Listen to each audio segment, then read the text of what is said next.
Assalamualaikum warahmatullahi wabarakatuh. Alhamdulillah, nahmaduhu wa nasta'inuhu wa nastaghfiruh wa na'udzu billahi min shururi anfusina wa min sayyiati a'malina. Man yahdihillahu fala mudilla lahu wa man yudlil fala hadiya lahu. Ashhadu an la ilaha illallah wahdahu la syarika lahu wa ashhadu anna Muhammadan abduhu wa rasuluh. Ya ayyuhalladzina amanu taqullaha haqqa tuqatih wa la tamutunna illa wa antum muslimun. Ya ayyuhan nasu taqu rabbakumul ladzi khalaqakum min nafsin wahidah wa khalaqa minha zawjaha wa batha minhuma rijalan katsiran wa nisaa'a wattaqullaha alladzi tasaaluna bihi wal arham innallaha kana 'alaikum raqiba. Ya ayyuhalladzina amanu taqullaha wa qulu qawlan sadida yuslih lakum a'malakum wa yaghfir lakum dhunubakum wa may yuti'illaha wa rasulahu faqad faza fawzan 'azima. Fa inna asdaqal hadithi kitabullah wa khairal hadi hadi Muhammad wa syarral umuri muhdatsatuha wa kullu muhdatsatin bid'ah wa kullu bid'atin dhalalah, amma ba'd. Yang saya muliakan Tuan Imam, Muazzin, ahli jawatan kuasa masjid, muslimin dan muslimat yang dirahmati oleh Allah Subhanahu wa taala sekalian.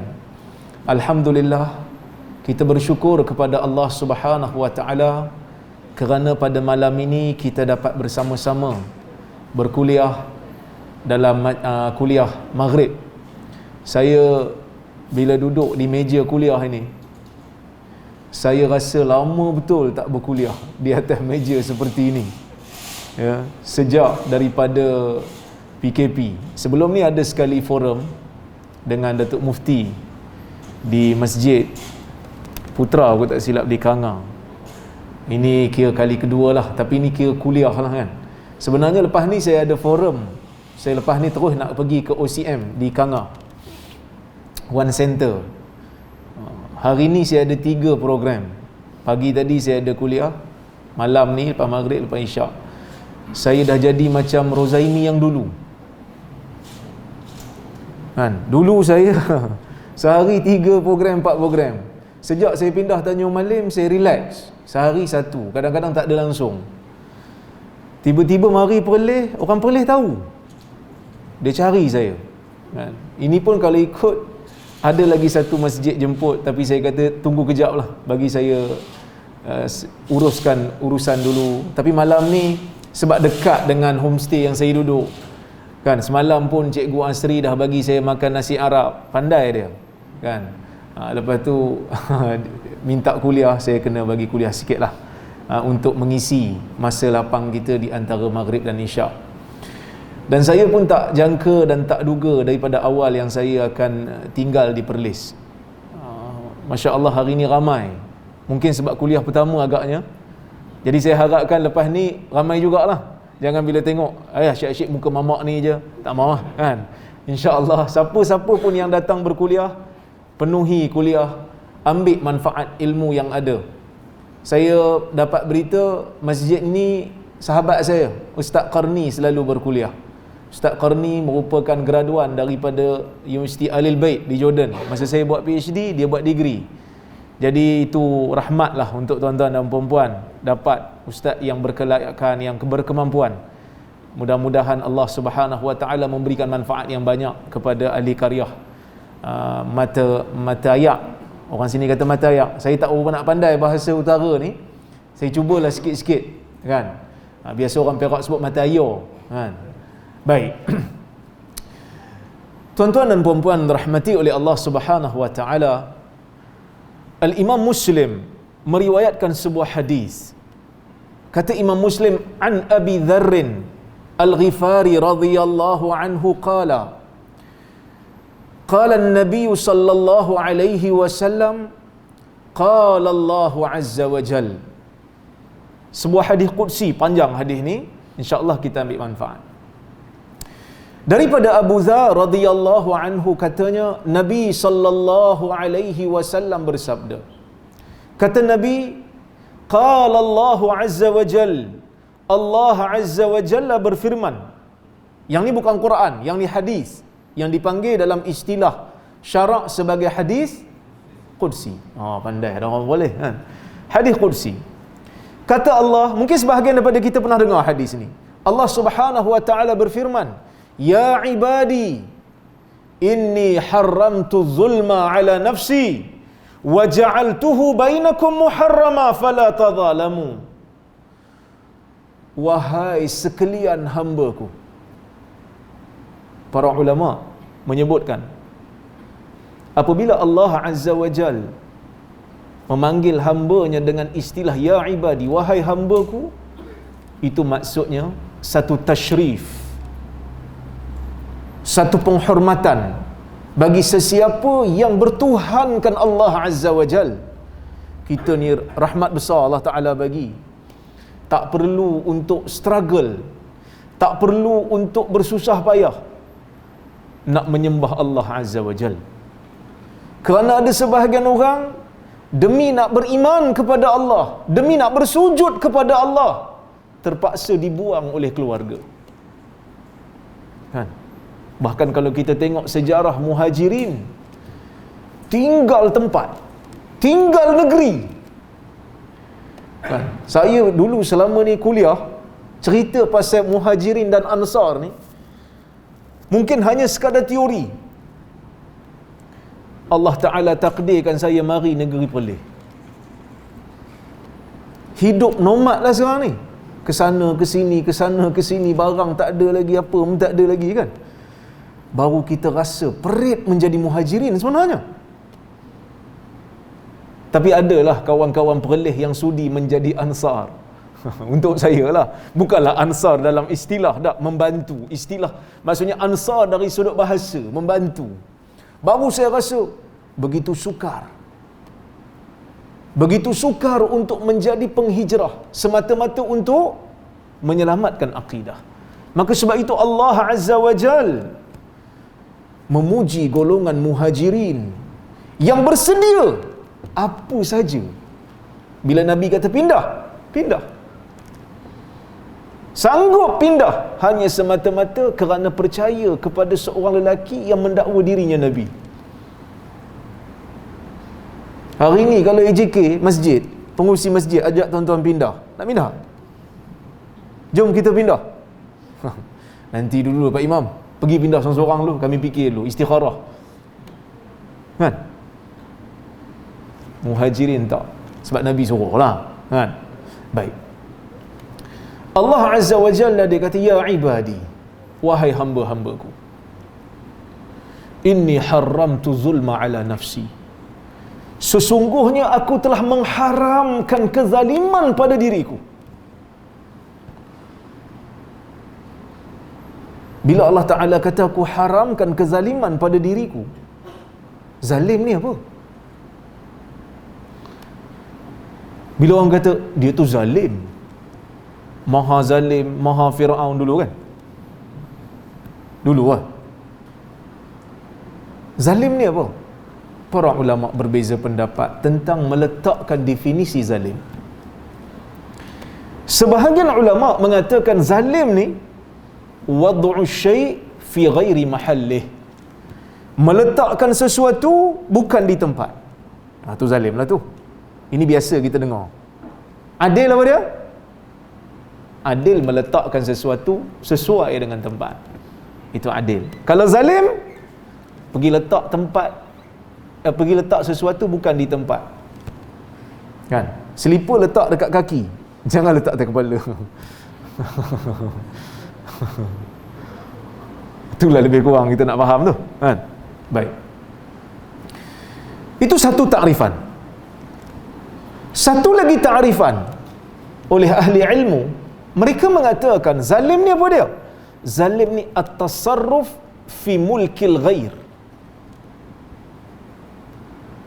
bertindak menggunakan sesuatu pada milik orang biduni izni, tanpa izin orang yang pemilik itu. Dan satu lagi zalim, pada definisi ahli ilmu, mukhalafatul amir alladhi yajibu ta'atuhu, ataupun dalam bahasa Melayunya, menyanggahi pemerintah yang wajib untuk ditaati. Itu ada 3 definisi. Oleh kerana itulah ulama berbeza pendapat tentang zalim pada zat Allah ni mustahil ataupun tidak. Mereka bersepakat mengatakan Allah tak zalim. Allah sekali-kali tak boleh zalim pada sesiapa. Allah Ta'ala tak zalim, tak nak berlaku zalim pada sesiapa. Hadis ni buktinya. Hadis ni buktinya. Allah Ta'ala kata, inni haramtu zulma ala nafsi. Aku mengharamkan kezaliman pada diri aku. Tapi mungkin ke tak mungkin Allah Ta'ala ini berlaku zalim? Ulama berbeza pendapat. Ada yang kata boleh kalau Allah Ta'ala nak, tapi Allah Ta'ala tak mau.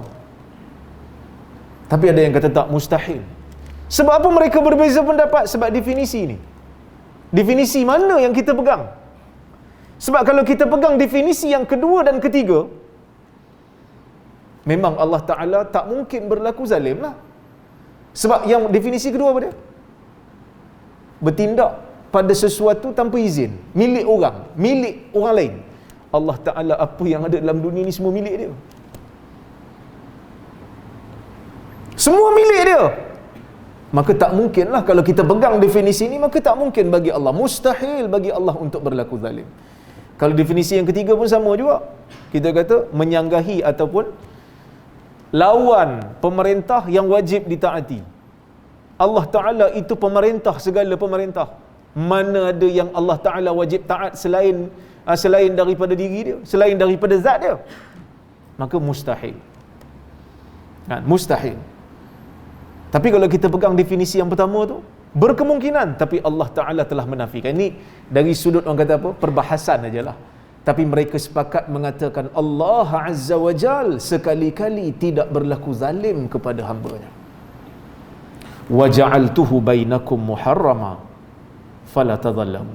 Allah Ta'ala kata, aku jadikan zalim ni juga sesama kamu haram. Maka janganlah kamu saling zalim menzalimi.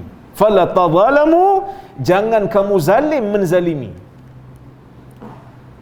Zalim pada manusia. Zalim pada manusia ni ada beberapa kategori lah.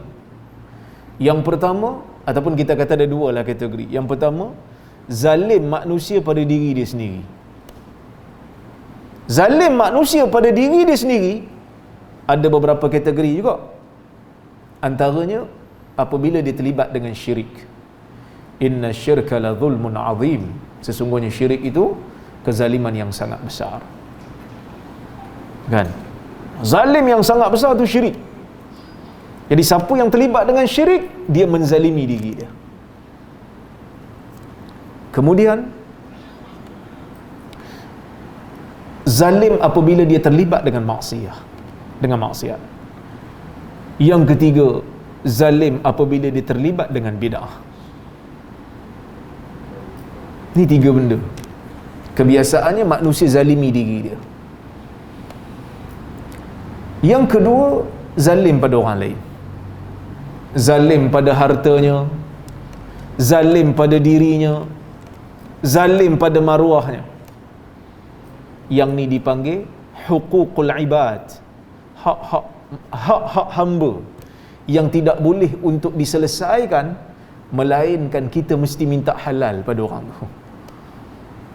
Seperti mana hadis yang lainlah yang Nabi sallallahu alaihi wasallam menyebutkan dalam hadis riwayat Bukhari, man kana indahu mazlamatun li akhihi falyatahallal minhu al-yawm qabla an la yakuna hunaka aw qabla an yakuna yawmun la dirham lahu la dinara lahu wala dirham atau kama qala. Nabi sallallahu alaihi wasallam menyebutkan, sesiapa yang ada lakukan kezaliman kepada saudaranya, maka hendaklah dia selesaikan segera. Falyatahallal minhu, selesaikan segera sebelum datangnya hari yang tidak ada dinar dan tidak ada dirham. Tidak ada duit nak diselesaikan. Kan? Jadi kalau kita ada masalah dengan orang, kena pergi minta maaf kat dia lah. Kalau kita, orang tu tak lepas kan, tak apa, kita jumpa di hadapan Allah Ta'ala nanti. So tak ada selesai lah. Walaupun ada riwayat yang mengatakan kalau orang minta maaf kat kita, kita tak maafkan, kita pula tanggung dosa. Tapi riwayat-riwayat itu tidak sahih. Riwayat yang sahih menyatakan siapa yang ada buat salah dengan orang, kena pergi selesaikan. Tak selesai di sini, selesai di akhirat. Selesai dengan dosa dan pahala lah. Kan? Selesai dengan dosa dan pahala. Fala tadhalam, jangan kamu saling zalim menzalim. Kemudian Allah Subhanahu wa taala sambung lagi. Dia panggil balik hamba dia, ya ibadi, kullukum dhal illa man hadaitu fastahduni uhdikum. Wahai hamba-hambaku, sesungguhnya kamu semua ini tersesat, tak tahu apa itu hidayah, tak tahu apa itu agama, illa man hadaitu, kecuali orang yang aku berikan hidayah. Fastahduni uhdikum, mintalah daripada aku hidayah, aku akan berikan hidayah kepada kamu. Maksudnya apa? Maksudnya dalam dunia ni, dalam urusan ibadah, dalam urusan akidah, kita tak dapat tahu apa kehendak Allah melainkan apa yang disampaikan di dalam wahyu. Sebab itu akidah kita kena percaya bila datang sesuatu dalil baru percaya. Ada tak golongan ahli bid'ah yang percaya benda yang tak ada dalam dalil? Ada. Contohnya golongan Syiah.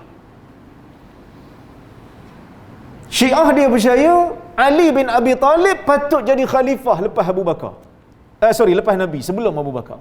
Abu Bakar merampas kuasa, dia kata. Umar merampas kuasa. Dia kata Ali afdal berbanding Abu Bakar. Kita kata mereka sebagai ahli bid'ah. Sebab percaya satu benda yang tak ada dalam dalil. Bila kita tengok dalam Quran tak ada. Bila kita tengok dalam hadis yang sahih di sisi kita, tak ada yang mengatakan Ali patut jadi khalifah setelah daripada Nabi dengan wahyu Allah. Tak ada.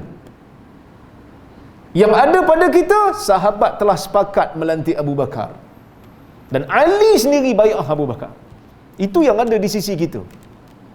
Maka percaya satu benda yang tidak ada dalil daripada nas dalam masalah akidah membahayakan.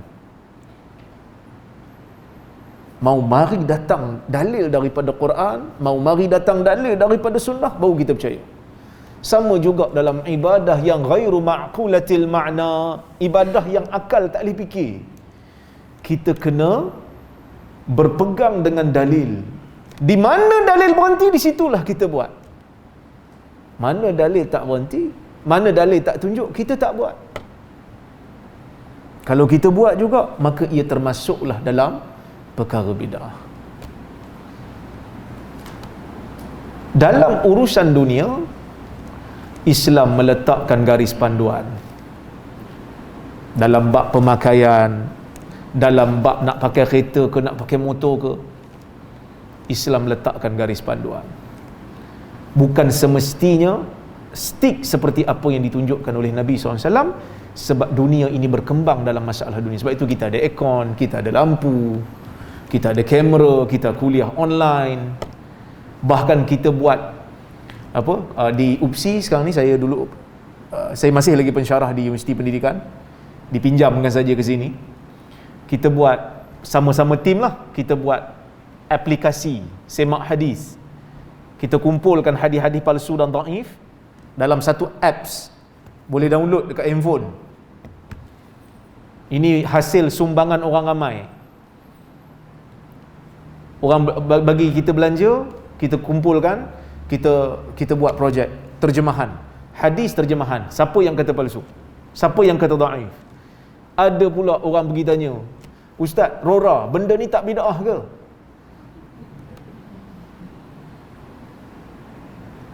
Kadang-kadang manusia ni kan, kebodohan dia luar jangka. Kita tak jangka sampai tahap tu. Bebalnya. Orang mari mengajar bab bid'ah, dia tak mau dengar. Lama-lama dia jadi bebal. Kita pun tak suka sebut bab bid'ah ni kalau Nabi tak sebut. Tapi sebab Nabi sebut, para ulama menulis.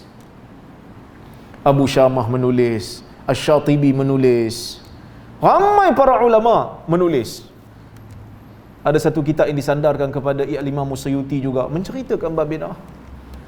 Jadi sebab itulah para ulama zaman berzaman cerita bab bid'ah. Tapi ada tak benda yang dipanggil sebagai bukan bid'ah? Ya, dalam urusan dunia. Nak menyampaikan sesuatu, ia hanya satu wasilah.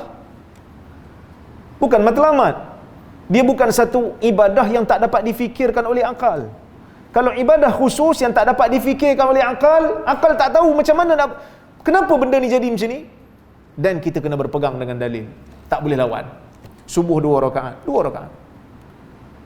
Asar 4 rakaat, 4 rakaat. Pasal apa? Kita tak tahu. Nabi tunjuk macam tu.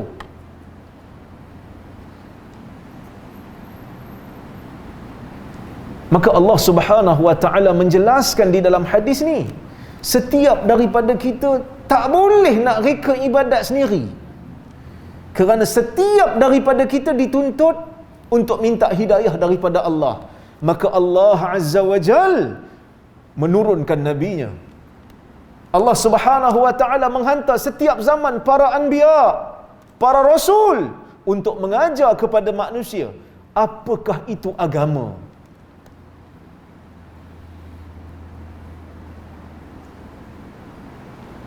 Kerana manusia tak tahu nak beragama macam mana kalau tidak ditunjukkan oleh para rasul.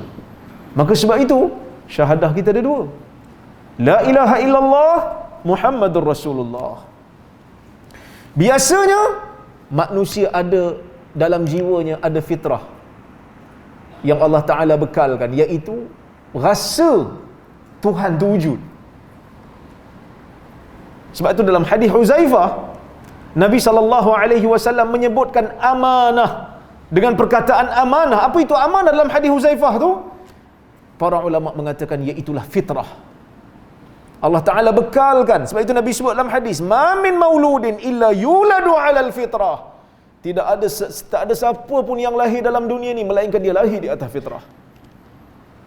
Fitrah tu Allah Ta'ala bekalkan pada setiap manusia. Dan fitrah itu dibekalkan oleh Allah pada kita, kita tahu adanya Tuhan. Sebab itu setiap manusia, orang kata majoriti manusia dalam dunia ni beragama, rasa Tuhan tu wujud. Tapi tuntutan Allah pada manusia untuk mentauhidkan dia. Maka datang satu tuntutan, la ilaha illallah, tauhid, mentauhidkan Allah. Setelah kita mentauhidkan Allah, diminta pula kita untuk beribadat kepada Allah. Datang rangkap yang kedua, Muhammadur Rasulullah. Nak ambil ibadat, nak ambil agama, ambil daripada Nabi Muhammad sallallahu alaihi wasallam. Maka la ilaha illallah menafikan syirik, mengisbatkan tauhid.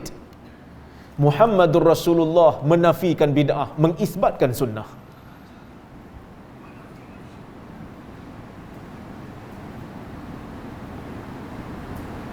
Minta daripada aku hidayah, kata Allah, aku akan beri.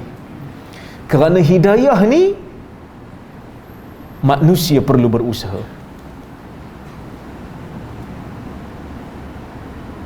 Manusia perlu beramal. Manusia perlu cari. Allah Ta'ala kata, minta daripada aku beri. Tapi ada orang yang tak mau. Ada orang yang berpaling. Dalam sejarah Islam, Nabi SAW berusaha semampu mungkin. Datang pada dia Ibn Ummi Maktum, tanya dia. Nabi SAW berpaling, bermasam muka dan berpaling. Sebab apa? Sebab Nabi bersungguh nak mengislamkan bangsawan-bangsawan Quraisy. Tapi apa yang berlaku? Mereka tak mau terima. Allah Ta'ala tak bagi pada orang yang tak mau. Allah Ta'ala tak bagi pada orang yang tak mau kepada hidayah. Yang ni kita kena tahu. Tapi Ustaz, dalam hadis bukankah Nabi kata dalam janin lagi Allah Ta'ala dah suruh malaikat tulis 4 benda?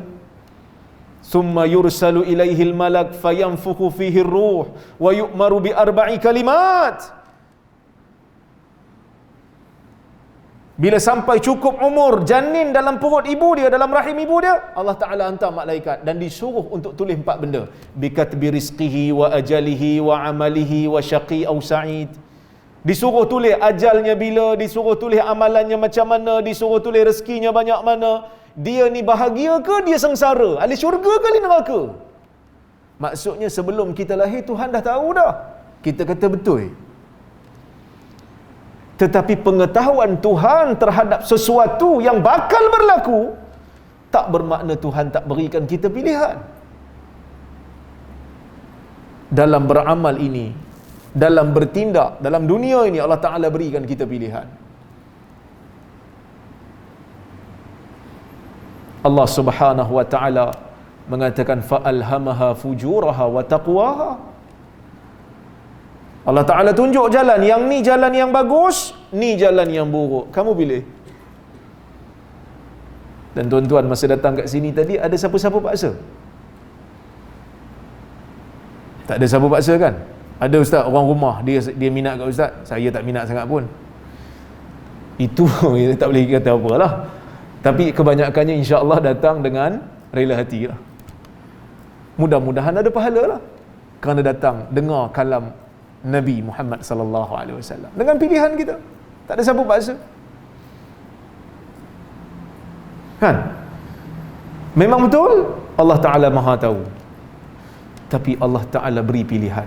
Allah Ta'ala tahu sejak azali manusia ini memilih, akan pilih untuk jadi mukmin ataupun pilih untuk jadi kafir. Bukan Allah Ta'ala paksa dia jadi kafir. Nabi SAW memberikan bukti yang pelbagai kepada manusia. Bagi pada Abu Jahal, bagi kepada Ubay bin Khalaf, bagi kepada Uqbah bin Abi Mu'aid. Tapi mereka tak mau beriman. Bahkan di akhir-akhir hayat Abu Talib, Nabi SAW still berusaha untuk menjadikan dia mukmin. Tapi dia tak mau. Adakah Allah Ta'ala paksa dia? Tak, pilihan dia. Maka Allah Azza wa Jal minta kita, arahkan kita untuk mencari hidayah. Allah Ta'ala akan beri kepada orang yang ingin mencari hidayah daripada dia. Ya ibadi, kullukum ja'i' illa man at'amtuh fastat'imuni ut'imkum. Wahai orang-orang yang beriman, wahai hamba-Ku, kata Allah, kullukum ja'i', semua daripada kamu ini lapar, illa man at'amtuh, kecuali orang yang aku berikan makan kepada dia. Fastat'imuni ut'imkum, mintalah makan daripadaku, aku akan beri makan pada kamu. Tuan-tuan dan puan-puan rahmati Allah sekalian, rangkap ini memberi kita satu gambaran tentang pengharapan seorang mukmin, tawakal seorang mukmin kepada rezeki patutnya hanya kepada Allah. Tapi apa yang berlaku, ada kalanya manusia itu menggadaikan prinsip, melakukan apa yang dilarang oleh Allah hanya semata-mata kerana nak makan. Kita melihat kerosakan demi kerosakan, korupsi demi korupsi berlaku dalam kerajaan orang Islam. Sebab apa? Sebab nak makan. Kerana mereka menyangka yang beri makan itu pemberi rasuah, sanggup langgar. Sebahagian daripada orang-orang yang ada kuasa menggunakan kuasa menyeleweng semata-mata untuk mendapatkan habuan dunia, nak makan. Kena ingat, Allah beri makan. Sebahagian daripada kita langgar kadang-kadang. Boleh join pula tai pusam. Semata-mata kerana apa?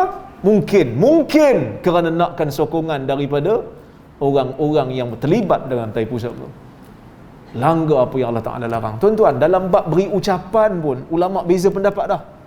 Apatah lagi pergi join. Ajaib. Kena ingat, yang beri makan tu Allah. Kalau Allah Ta'ala kata kau tak dapat, kau tak dapat. Sebab tu kita kena baca lepas solat. Kan lepas solat kita baca, Allahumma la mani'a lima a'tait, wa la mu'tiya lima mana'at, wa la yanfa'u dzal jaddi minkal jadd. Allahumma la mani'a lima a'tait. Wahai Tuhan, tak ada siapa yang boleh halang kalau kau nak bagi.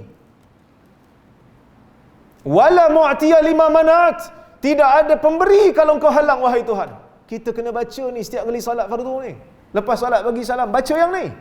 Selepas istighfar, baca yang ni. Dan kena faham. Sebab apa kena faham? Pengharapan bulat pada Allah. Kalau orang bagi tahu kat kita, ustaz kena buat macam ni ustaz. Tapi ialah kena langgar sikit kalau ustaz nak apa benda, kita kata, dia bagi makan, yang bagi makan padaku Allah.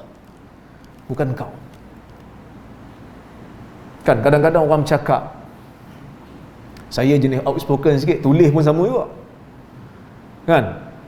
Kadang-kadang orang gertak juga, engkau orang ambil tindakan. No, Allah Ta'ala yang bagi makan, bukan dia.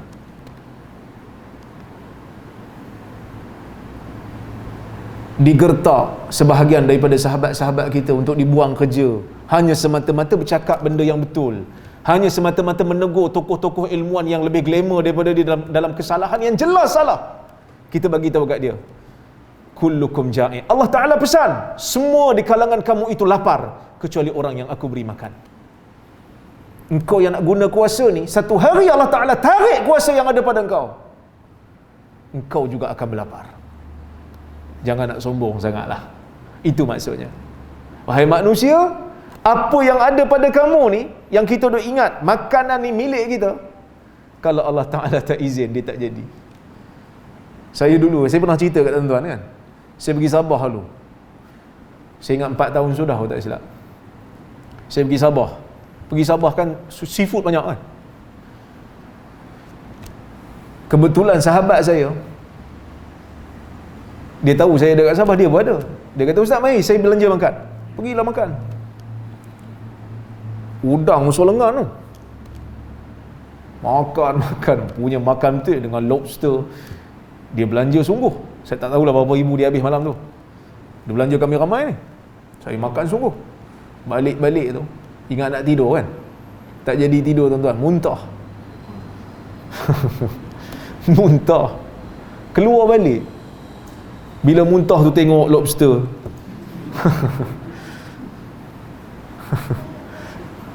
Itulah first time kan kita nak makan lobster. Ingatkan boleh hadam, tak boleh hadam. Sebab itu dalam riwayat sebut, halaka illa ma akalta fa malaka illa ma akalta fa afnain. Yang kau punya ni apa yang kau makan dan telah tercerna, itu kau punya. Sebab kadang-kadang Allah Ta'ala takdirkan dah masuk dalam perut pun boleh keluar balik. Bukan kita punya. Biarlah beli banyak mana pun, Allah Ta'ala yang memberi makan. Maka minta pada Allah, jangan gadai prinsip hanya semata-mata kerana nak makan. Kerana dalam sejarah orang yang mempertahankan kebenaran itu, insya-Allah makan dia ada walaupun tak mewah.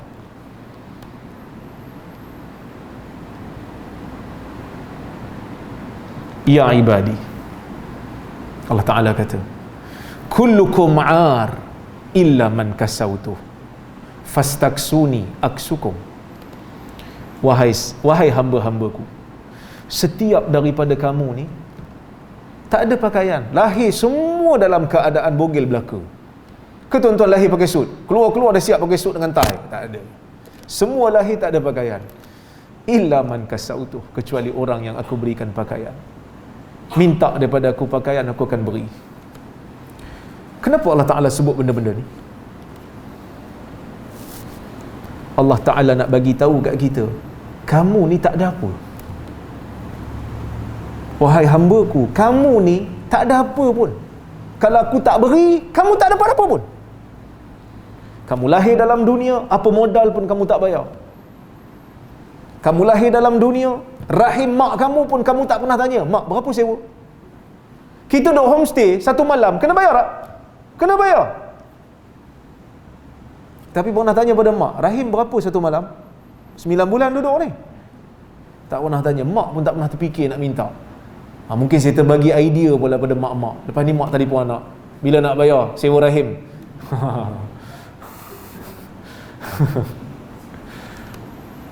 Allah Subhanahu wa ta'ala nak bagi tahu pada insan, kamu tidak ada nilai.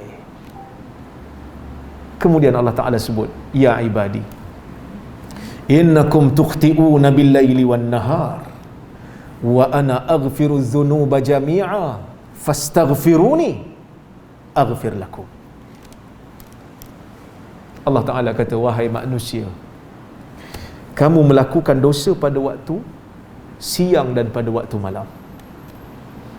Kita yang manusia ni, yang tak maksum, yang bukan Nabi ni, ada dosa. Setiap daripada kita buat dosa. Kalau tak buat siang, buat malam. Kadang-kadang siang buat, malam pun buat.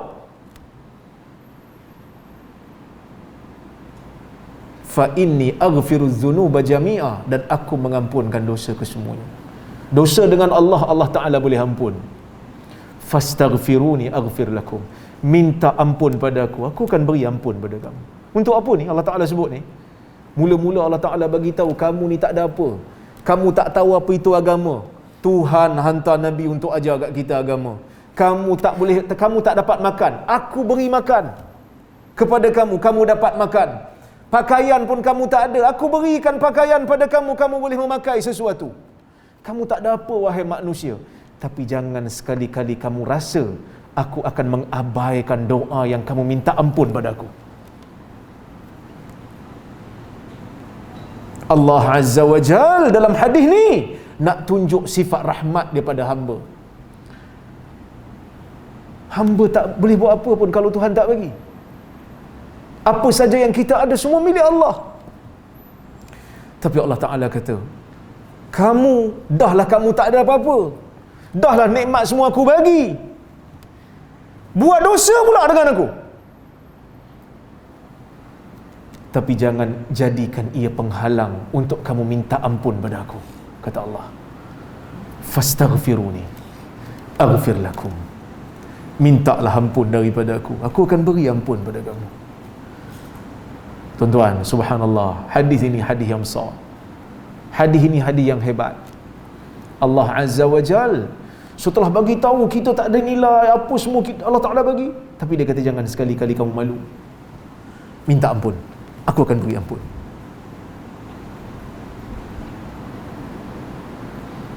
Bila Allah Ta'ala suruh minta ampun, Allah Ta'ala akan beri pengampunan. Allah Ta'ala sambung lagi, ya ibadi, wahai hambaku. Allah Ta'ala kata, innakum lan tablughu durri fatadurruni wa lan tablughu naf'i fatanfa'uni. Wahai hamba-hambaku, kamu semua sekali-kali tidak akan dapat, tidak akan capai, tidak akan sampai pada satu martabat yang kamu boleh memberi mudarat pada aku.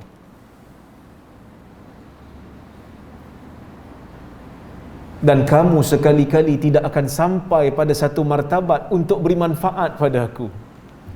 Allah Ta'ala nak nafikan sangkaan. Sebab kita baca, Allah Ta'ala kata kamu tak ada apa, kamu manusia, human is nothing pada pandangan Tuhan. Tak ada apa, kita tak ada apa. Allah Ta'ala bagi semua. Tapi Allah Ta'ala kata minta ampun. Mungkin ada satu sangkaan, kita yang tak ada apa-apa ni, Allah Ta'ala minta ampun, Allah Ta'ala suruh kita minta ampun kat dia, ada apa-apa ke? Tuhan kata tak. Aku suruh minta ampun pada aku bukan kerana kamu dapat memberi manfaat pada aku, bukan juga kamu dapat memberi mudarat pada aku. Yang aku suruh minta ampun ni bukan sebab aku dapat manfaat apa pun daripada minta ampun kamu tu. Istighfar kamu ataupun kamu tidak beristighfar tidak memberi apa-apa masalah pun pada aku, kata Allah. Jangan sekali-kali kamu sangka bila aku suruh minta ampun aku akan dapat manfaat sesuatu. Tak ada. Ya ibadi, Tuhan sambung lagi nak bagi kita faham betul. Ya ibadi, law anna awwalakum wa akhirakum wa insakum wa jinnakum kanu ala atqa qalbi rajulin wahidin minkum ma zada fi mulki syai'a. Wahai hambaku, kata Allah, kalaulah makhluk yang paling awal di kalangan kamu dan yang terakhir di kalangan kamu, wa insakum, manusia kamu, wa jinnakum, dan jin kamu, kanu ala atqa qalbi rajulin wahidin minkum, semua makhluk yang ada daripada awal sampai ke akhir, daripada manusia sampai ke jin, mereka menjadi manusia yang paling bertakwa pada aku. Maksudnya kalau Allah Ta'ala nak sebut, kalaulah yang manusia yang paling awal, jin yang paling awal, sehinggalah manusia yang paling akhir dan jin yang paling akhir, kalau mereka ni semua menjadi orang yang paling bertakwa belaka, semua satu level je takwa dia, paling bertakwa, semua jadi takwa, tak ada orang jahat, mazada fi mulki syai'a, tak bertambah pun pada kerajaanku, kata Allah. Kerana Allah Ta'ala tak perlu kamu ibadat kita. Allah Ta'ala itu Al-Ghani. Allah Ta'ala tu maha kaya. Allah Ta'ala tak perlukan kita pun. Ya ibadi, law anna awwalakum wa akhirakum wa insakum wa jinnakum ala afjari qalbi rajulin wahidin minkum ma naqasa min mulki syai'a. Wahai hambaku, kalaulah yang paling awal di kalangan kamu sehingga yang paling akhir, manusia kamu dan jin kamu, menjadi orang yang paling jahat sekali. Kalau semua manusia dan jin daripada awal sampai akhir jadi makhluk yang paling jahat, tak ada orang baik langsung dalam dunia ni. Ni Allah Ta'ala bagi satu, orang kata apa, satu hipotesis. Apa hipotesis dalam bahasa Melayu? Kebarangkalian lah. Kalau semua jadi jahat belaka, paling jahat belaka, Pak Imam jahat, Tok Bilal jahat, semua jahat lah, ustaz pun jahat, mana qasa min mulki syai'a, tak berkurang apa pun pada kerajaanku, satu pun tak berkurang. Ya ibadi, innama hiya a'malukum uhsiha lakum summa uwaffikum iyyaha faman wajada khairan falyahmadillah wa man wajada ghaira dhalika fala yalumanna illa nafsah. Kama qala, Tuhan kata, wahai hamba-hambaku, ini semua adalah amalan kamu yang aku rakamkan untuk kamu. Dah azan? 2 minit lagi? Kau dah azan? Belum lagi. Ini semua amalan-amalan kamu yang aku rakamkan untuk kamu, yang malaikat aku tulis untuk kamu. Allah Ta'ala hantar malaikat kepada kita untuk tulis semua. Summa uwaffikum iyyaha, kemudian aku akan beri ganjaran yang setimpal terhadap amalan yang kamu lakukan. Faman wajada khairan falyahmadillah. Allah Ta'ala kata, sesiapa yang mendapati amalan-amalan dalam dunia itu, bila dia sampai ke akhirat, dia nampak amalan dunia dia baik, falyahmadillah, puji Allah. Wa man wajada ghaira dhalik, sesiapa yang pergi ke negeri akhirat, dia dapati amalan dia selain daripada yang baik, maksudnya apa? Yang buruklah, yang jahat. Fala yalumanna illa nafsah, jangan cela melainkan hanyalah dirinya. Ni Allah Ta'ala sebut ni, bila kita pergi ke negeri akhirat nanti, semua amalan kita akan dibentangkan. Kan dulu kita pernah dengar satu hadis. Hadis ni sangat glamour, dipanggil hadisul bitaqah. Hadis riwayat Tirmizi. yang Nabi SAW sebut, innallaha sayukhallisu rajulan min ummati ala ru'usil khalaiq yaumal qiyamah fayanshuru alaihi 99 sijilla. Kita akan sambung kemudian insya-Allah. Kita bagi laluan pada azan dulu.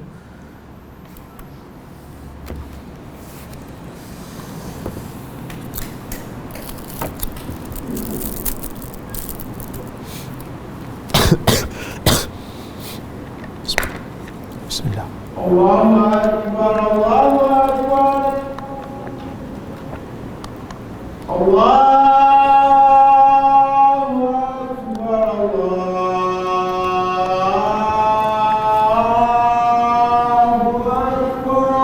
Akbar, Allahu Akbar. Asyhadu an la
Kita sambung sikit lagi.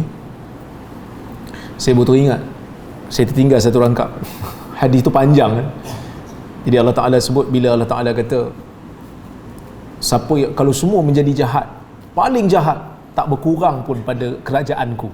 Kemudian Allah Ta'ala kata, ya ibadi, wahai hambaku, lau anna awwalakum wa akhirakum wa insakum wa jinnakum qamu fi sa'idin wahid fasa'aluni fa'ataitu kulla wahidin minhum mas'alatah ma yanqusu dhalika ma naqasa dhalika mimma indi illa kama yanqusul mikhyat idza udkhila al-bahr.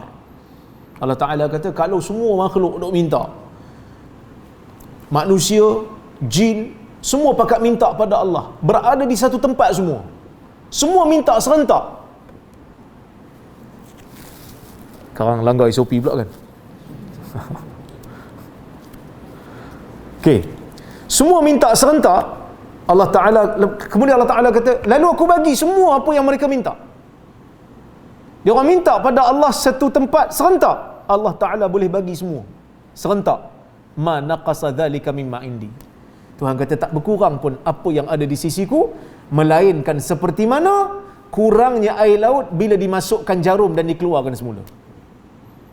Tahu jarum benang tu, bila kita, kan jarum benang kan ada tempat masuk benang tu kan, bila kita masuk dalam laut, kita keluarkan balik, berkurang tak air laut? Berkurang sikit tapi tak nampak lah. Sebab dia terlekatlah kat jarum tu. Tapi tak nampak berkurangnya. Begitulah apa yang ada di sisi Allah. Dia beri pada kita, tapi di sisi dia tak berkurang pun. Tak nampak berkurang pun. Kemudian baru Allah Ta'ala kata, wahai hamba-Ku, inilah amalan yang aku rakamkan untuk kamu. Uhsiha lakum, aku rakamkan, aku suruh malaikat rakamkan. Seperti mana hadis bitaqah yang saya bacakan sebahagian tadi. Sebahagian dia, Allah Ta'ala ambil satu orang lelaki daripada kalangan umat, diletakkan di hadapan semua makhluk, dibentangkan 99 buku besar catatan jahat dia. Kullu sijillin mithlu maddil basar, setiap catatan tu luah di seluah mata memandang. 99 buah. Tuhan rakam semua, bagi semua, tengok. Lepas tu Tuhan tanya kat dia, atunkiru min hadha syai'a, ada apa-apa nak bantah tak? Tuhan tak tahu ke sampai nak tanya kat dia? Tuhan tahu. Kan sebelum kita lahir lagi Tuhan tahu dah. Tapi Tuhan nak beri ruang. Kerana yang tahu tu Tuhan, bukan dia. Dia amalan dia tak ingat. Tuan-tuan, so kalau orang suruh kita rakamkan kita punya amalan daripada pagi tadi sampai ke hari ni, sampai ke malam ni, boleh ingat? Setiap detik, setiap detail, boleh ingat? Tak boleh ingat. Maka sebab itu Allah Ta'ala sediakan, ni malaikat aku catat. Atunkiru min hadha syai'a, ada tak apa-apa yang kau nak bantah daripada sini? Adzalamaka katabatil hafizun, adakah penulis-penulis, malaikat yang menulis amalan kamu ini telah melakukan kezaliman pada kamu? Dia kata apa? La ya Rab, tak ada. Maka Allah Ta'ala akan rakamkan. Tiba-tiba Allah Ta'ala kata, man wajada khairan falyahmadillah, siapa yang dapati amalan dia itu banyak kebaikan, maka puji Allah. Kenapa kena puji Allah? Patut kena puji diri sendirilah, sebab kita yang beramal saleh. Tak, kena puji Allah. Allah Ta'ala kata, ni melompat semua ni, lain macam semangat hari ni. Kenapa kena puji Allah? Ya, kena puji Allah. Sebab pertama tadi Allah Ta'ala sebut awal-awal tadi, yang ajar agama pada kamu, yang hantar Rasul pada kamu Allah. Yang kita boleh salat, yang kita boleh beriman, yang kita boleh berpuasa, Allah yang ajar. Melalui siapa? Melalui Rasulnya. Kena puji Allah. Kalau Allah Ta'ala tak ajar, kita pun tak tahu. Itu pertama. Yang kedua, setiap amalan yang kita lakukan ini, yang kita dok salat ni, Allah Ta'ala akan gandakan amalan itu sekurang-kurangnya 10 pahala. Al-hasanatu bi'ashri amsalha ila 700 dhi'fin ila adhafin kathirah. Dalam hadis yang lain Allah Ta'ala kata, setiap kebaikan akan diganda 10. 10 mungkin diganda ke 700, mungkin ganda lebih lagi, berdasarkan kualiti keikhlasan, kualiti khusyuk. Allah Ta'ala akan berikan gandaan. Dalam hadis Ibnu Abbas, Allah Ta'ala sebut, siapa yang buat kejahatan, man hamma bi sayyi'atin fa'amilaha katabahallahu indahu sayyi'atan wahidah. Tapi kalau siapa-siapa yang buat jahat, dia niat nak buat benda jahat, dia buat benda jahat, yang jahat ni berganda tak? Katabahallahu indahu sayyi'atan wahidah. Allah Ta'ala tulis satu je kejahatan, dia tak ganda. Besar kebaikan Allah Ta'ala bagi kat kita ni. Kebaikan yang kita niat nak buat, kita buat, Allah Ta'ala akan bagi pahala ganda 10 at least. Kalau niat nak buat benda baik, tak jadi buat, pun dapat satu pahala. Niat nak buat benda jahat, tak jadi buat sebab takut, sebab takwa, sebab kata tak baguslah, Allah Ta'ala murka benda ni, pun dapat satu pahala. Batalkan niat jahat sebab takwa, pun dapat pahala. Maka sebab tu kena puji Allah, sebab pintu kebaikan tu terlalu banyak. Tu yang kedua. Yang ketiga, dengan amalan itu Allah Ta'ala bukan hanya berikan pahala, tetapi menyucikan dosa-dosa kecil yang kita buat sebelum ni.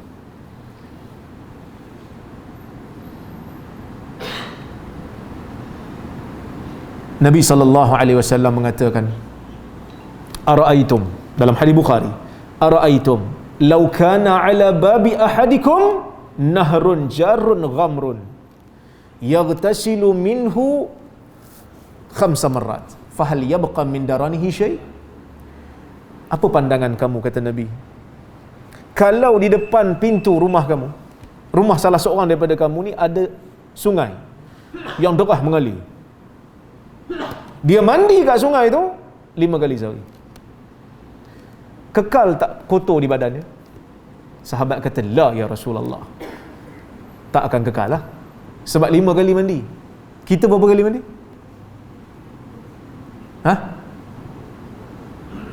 Orang boleh 2 kali kan, ke 3 kali, ke 5 kali juga. 5 kali itu bukan sahaja mandi tu, tu sahaja aku mandi. Jadi bila sahabat kata tak kekal lah, 5 kali mandi ni kira bersih sungguh. Nabi kata, zalika masalus salawatil khams, itulah perumpamaan salat 5 waktu. Dia menyucikan dosa yang sebelum. Dosa-dosa kecil lah, dosa besar kena taubat, dosa dengan orang kena minta maaf. Ni dosa-dosa kecil yang kita buat dengan Allah Azza wa Jal, yang kita buat berkaitan dengan hak Allah Azza wa Jal, dosa diampunkan. Itu yang ke-3. Yang ke-4, Allah Azza wa Jal menjadikan balasan syurga yang dia bagi kat kita ni setimpal ke tak setimpal?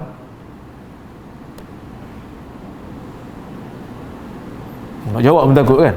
Nak jawab setimpal sekarang rasa macam tak betul, nak kata tak setimpal sekarang rasa berdosa pula. Tak setimpal dengan amalan kita pun, kerana amalan kita lebih kecil daripada nikmat syurga tu. Kan dalam hadis Nabi kata, maudi'u sautin fil jannah khairum minad dunya wa ma fiha. Satu kawasan dalam syurga yang besar cemeti yang dilipat-lipat. Cemeti, tahu cemeti yang rotan orang tu? Satu kawasan tu dalam syurga lebih baik daripada dunia dan seisi. Sebab apa? Sebab syurga ni dia punya nikmat tu tak putus. Amalan kita putus. Kalau kita buat calculation lah, kalau kita buat kira-kira ibadat kita sehari dengan tidur sehari, mana lagi lama? Tidur lah. Saya pun sama. Jangan malu nak jawab, kita manusia kan. Tidur lagi lama. Sembang, makan sambil sembang dengan ibadat, mana lagi lama? Sembang sampai bini balik, dia kata pantang mundur kecuali bini call. Bini call baru balik. Tapi bila kita minta ke Allah, ya Allah aku nak syurga, malu tak? Patutnya malu, tapi tak malu sebab kita tahu Allah Ta'ala tu Maha Pengampun, Allah Ta'ala tu Maha Pemurah. Minta syurga ke Allah, tapi ibadat Allahu Akbar sikit sangat. Tapi nak minta syurga, nak minta syurga masuk setengah jam ke? Nak minta masuk selama-lamanya tu. Solat kadang-kadang imam baca panjang sikit dah komplain lah. Kan? Malu tak? Malu. Tapi sebab tu bila dapat kebaikan dekat akhirat tu, nanti tengok banyak baik, kena puji Allah. Kerana Allah telah menggandakan dan memperbanyakkan ruang untuk kita buat kebaikan ni. Dan kalau ada dosa, kita bertaubat dengan taubat yang nasuha, Allah Ta'ala akan padam dosa tu. Sebab punya besar rahmat Allah, sebab tu kena puji Allah. Wa man wajada ghaira zalik, siapa yang pergi ke akhirat nampak banyak belah jahat, fala yalumanna illa nafsah, kata Allah, kamu jangan cela melainkan diri kamu. Pasal apa? Punya banyak pintu kebaikan yang Tuhan bagi, kamu masih lagi pilih untuk jadi jahat. Kamu kena cela diri kamu lah. Sesuatu yang berganda yang Tuhan bagi, tak boleh nak lawan dengan sesuatu yang tak berganda. Maksudnya memang jahat betul lah. Layaklah dia cela diri dia sendiri. Teruknya aku ni. Dengan banyaknya kebaikan, dengan banyaknya jalan yang Allah Ta'ala beri untuk aku dapat pahala, tapi aku masih pilih untuk melakukan dosa. Dan dosa tu pula lebih banyak daripada sesuatu yang berganda. Memang kita kena cela diri sendiri. Sebab itu tuan-tuan dan puan-puan rahmati Allah sekalian, hadis ni memberikan kita sedikit keinsafan pada diri sendiri. supaya kena sentiasa bergantung dan berharap kepada Allah, supaya Allah Azza wa Jalla sentiasa bimbing diri kita, menjadikan jiwa kita ni sentiasa memikirkan bagaimana nak buat kebaikan. Tak payah duk fikirlah nak buat kejahatan ni. Sebab kadang-kadang ada manusia, saya bukan nak kata apa, bukan sekali orang kata saya koyak pula, dah. Ini sebagai nasihat. Kadang-kadang ada manusia masuk kuliah saya yang online ni maki-maki. Punya banyak jalan kebaikan lain, dia pilih untuk maki saya. Get a life. Carilah ruang kebaikan. Kalau tak nak dengar kita pun tak apa. Orang lain ramai lagi nak dengar, dengar yang lain. Jangan buat kejahatan. Kerana Islam tidak memerlukan kejahatan. Islam tidak naik dan tidak kukuh dengan kejahatan manusia. Kan macam-macam lah kadang-kadang orang pun tunjuk kat saya, ada juga yang tunjuk duk panggil macam-macam kat saya, benda-benda yang di luar daripada akhlak Islam. Kadang-kadang saya pun heran, siapa guru agama dia ni? Dia rasa dia beragama, tapi dia maki orang, dia carut orang. Kadang-kadang kita pun rasa ini bukan agama yang sebenarnya. Dia silap memilih guru barangkali. Tuan-tuan pun sama juga kan, kalau dengar kuliah daripada saya, rasa betul, ambil lah. Kalau rasa tak betul, kita berbeza pendapat. Tapi kalau rasa betul ceramah saya, tak setuju dengan ustaz lain, jangan maki dia. Bagi tahu benda yang betul. Tak perlu maki dia dengan perkataan-perkataan yang kesat. Islam tak perlu benda ni. Nabi SAW bukan fahash. Nabi bukan orang yang suka mencela, bukan suka mencarut. Bukan Nabi tu. Nabi adalah seorang yang berkata dengan perkataan yang baik. Falyaqul khairan aw liyasmut. Nak cakap pasti cakap benda baik. Aw liyasmut. Kalau rasa tak mampu nak cakap benda baik, dalam keadaan tertekan, ini kalau aku sebut karang ni mesti keluar carut punya lah. Ni kalau aku sebut ni karang ni mesti keluar binatang-binatang juga ni. Diam, tahan diri, diam. Kalau tengah berdiri duduk. Kalau duduk pun tak okey lagi, mengiring. Kan kadang-kadang dalam pejabat kan, dengan marah dengan staf, nak cakap benda baik, tak boleh cakap benda baik, perlu dimarah, perlu dimaki. Diam, duduk. Duduk. Kalau duduk pun tak okey, baring mengiring. Kalau staf tengok bos tengah balik baring mengiring tu, tahulah tu bos tengah marah. Jom keluar. Wallahu ta'ala a'lamu bisawab. Itulah lebih kurang yang saya boleh sampaikan. Saya pun tak ada lama ni, sebab nak pergi ke OCM pula. InsyaAllah kita jumpa lain kali. Ada soalan?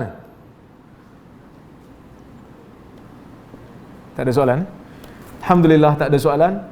Kita berhenti di sini dulu. Saya mohon maaf kalau terkasar bahasa tersilap kata. Terima kasih pada Masjid Asy-Syakirin di Oran ini. Kita berjumpa di lain kali insya-Allah. Aqulu qawli hadza wa astaghfirullahal azim li wa lakum.